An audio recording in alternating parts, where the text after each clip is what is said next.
In late 2018 and early 2019, two catastrophic crashes involving the brand-new Boeing 737 MAX claimed 346 lives, sending shockwaves through the aviation world. The immediate aftermath saw a global grounding of the aircraft, sparking widespread speculation. While initial reports often pointed to a specific software bug or pilot actions, our deep dive reveals a more intricate, systemic failure. This wasn't merely a single point of failure, but a confluence of design decisions, intense market pressures, and critical lapses in regulatory oversight that set the stage for tragedy. Understanding the full picture requires dissecting each layer of this complex puzzle. At the heart of the technical issues was the Maneuvering Characteristics Augmentation System, or MCAS. This software, designed to automatically push the aircraft's nose down to compensate for the larger engines on the 737 MAX and maintain a similar feel to older 737 models, became a fatal flaw. Critically, MCAS could activate based on input from just one of two angle of attack sensors. If that single sensor failed and provided erroneous data, MCAS would repeatedly force the nose down, making it incredibly difficult for pilots to regain control against a powerful, automated system they weren't fully aware of. Boeing developed the 737 MAX under immense competitive pressure from Airbus, specifically their fuel-efficient A320neo. Airbus was quickly gaining market share, forcing Boeing to respond rapidly. Instead of an entirely new aircraft design, Boeing opted to re-engine its highly successful 737 platform. This expedient approach meant fitting larger, more fuel-efficient engines onto an existing airframe, which altered the aircraft's aerodynamic characteristics, particularly its pitch stability. This aerodynamic change was the very reason MCAS was introduced, to make the new plane fly like the old one, but its rushed integration proved catastrophic. A critical element contributing to the disaster was the nature of regulatory oversight. The Federal Aviation Administration, or FAA, under its Organization Designation Authorization (ODA) program, delegated a significant portion of the certification process to Boeing employees.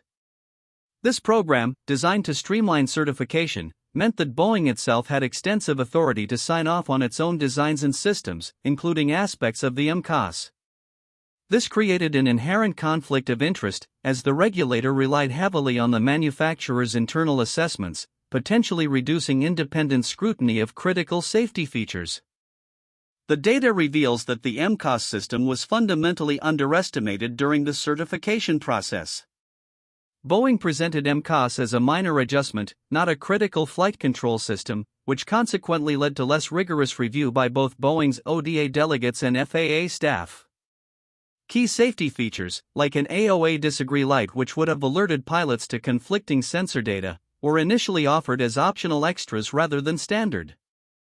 This oversight meant a single faulty sensor could trigger a chain of events without immediate, clear warnings, bypassing the robust safety protocols expected for modern aircraft. A crucial contributing factor was the inadequate dissemination of information regarding MCAS to pilots. Boeing explicitly marketed the 737 MAX as requiring minimal additional pilot training, a significant cost-saving incentive for airlines. As a result, MCAS was often not detailed in pilot flight manuals, nor was specific simulator training for its failure modes mandated. Pilots were largely unaware of the system's existence and how to counteract its aggressive, uncommanded nose-down inputs triggered by a faulty angle of attack sensor. This knowledge gap left crews tragically unprepared to respond effectively when the system malfunctioned in real-world scenarios. The tragic pattern of both crashes, Lion Air Flight 610 in October 2018 and Ethiopian Airlines Flight 302 in March 2019, bore chilling similarities. In both instances, a faulty angle of attack sensor provided erroneous data, causing MCAS to repeatedly activate and push the aircraft's nose down.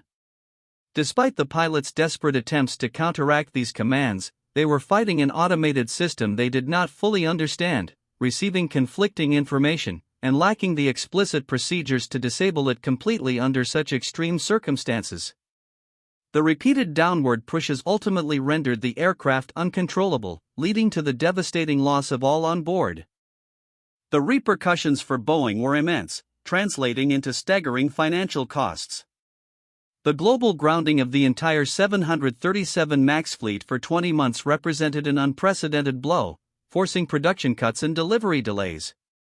Boeing faced billions in compensation to airlines for grounded planes and cancelled orders, coupled with substantial legal fees and fines. The total financial impact is estimated to exceed $20 billion, a direct consequence of the design flaws and the subsequent crisis of confidence. This figure underscores the profound economic penalty for safety oversights in the aerospace industry. Beyond the financial penalties, Boeing suffered an immeasurable blow to its reputation.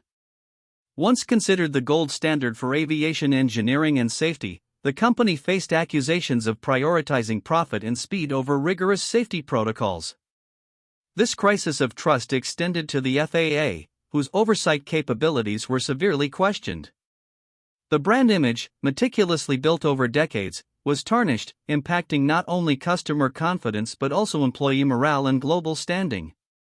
Rebuilding this trust requires years of sustained commitment to transparency and an unyielding focus on safety, a challenge that continues to define Boeing's strategic direction.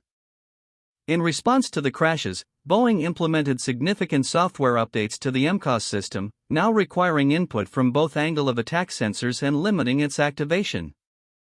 Mandatory additional pilot training, including simulator sessions focusing on MCOS failure scenarios, became standard. The FAA, under intense scrutiny, conducted a comprehensive recertification process, involving international regulators. While the 737 MAX has slowly returned to service globally, the shadow of these events persists. The industry now operates with heightened awareness, recognizing that complex automated systems demand impeccable design, transparent documentation, and robust pilot education for absolute safety.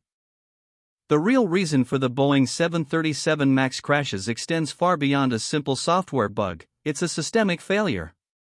It exposed vulnerabilities in aircraft design philosophy, intense market pressures influencing safety decisions, and a regulatory framework that was arguably too reliant on industry self-policing.